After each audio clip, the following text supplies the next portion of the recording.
সাভার আর দামরাই এই যে দুইটা থানার বুকের মাঝখান দিয়ে একদম ফাইরা চিরা যে একটা নদী গেছে বংশ নদী, এর উপর দিয়ে আবার একটা ব্রিজ তৈরি হয়েছে। এই ব্রিজ পার হয়ে যে বুড়ির বিটা আছে, ওই জায়গায় একটা ব্রিজ আছে, ওই ব্রিজটাও পার হয়ে রূপনগর নামের যে একটা এলাকা আছে, ওই জায়গায় হয়েছে অনেকগুলো রেস্টুরেন্ট আছে। নতুন আবার আরেকটা রেস্টুরেন্ট হয়েছে মাসাবিন। আর এই নতুন রেস্টুরেন্ট আমরা মূলত গেছিলাম হয়েছে খ্যাপসা ট্রাই করার লিগা।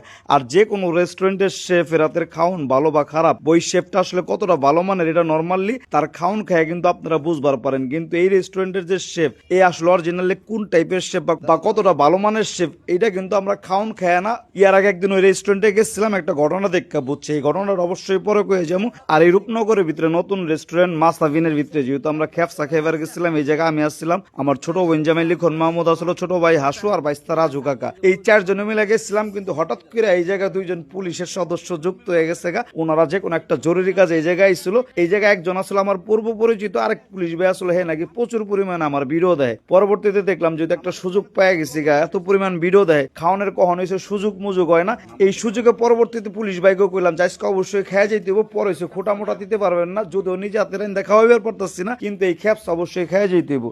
সবচাইতে বড় বিষয় হয়েছে অ্যারাবিয়ান ডিশ খ্যাপসা খাওয়ানোর লেগে এতদিন বিভিন্ন দূর দূরান্তে দৌড়ার লাগলো, এখন এই রূপনগরের ভিতরে পাওয়া যাইব। আর এই খ্যাপসা রেসিপি আমরা 6 জনে খাইছিলাম, খেয়ে যেটা বুঝলাম দুর্দান্ত সুস্বাদু ছিল। এই জায়গায় থাকে 4টা চিকেন পিস, আর থাকে হচ্ছে বাসমতি চালের রাইস, লগে থাকে একটা ভিজা সালাদ, আর হচ্ছে সস পাতা ভর্তা। আর এই রেস্টুরেন্টের শেফ যে কি পরিমাণ ভালো মানের একটা শেফ, এইটা আসলে বুঝছি কেমনে। কয়েকদিন আগে ওই জায়গায় গেছিলাম, দেখলাম যে হে হইছে ফোনে হার বোর লগে কথা কইতেছে, এমন উরুস দারুস দিবার লইছিল ভাবি হারে। তারপরে দেখলাম যে লোকটা অনেক শান্তভাবে কথা কইবার লইছিল।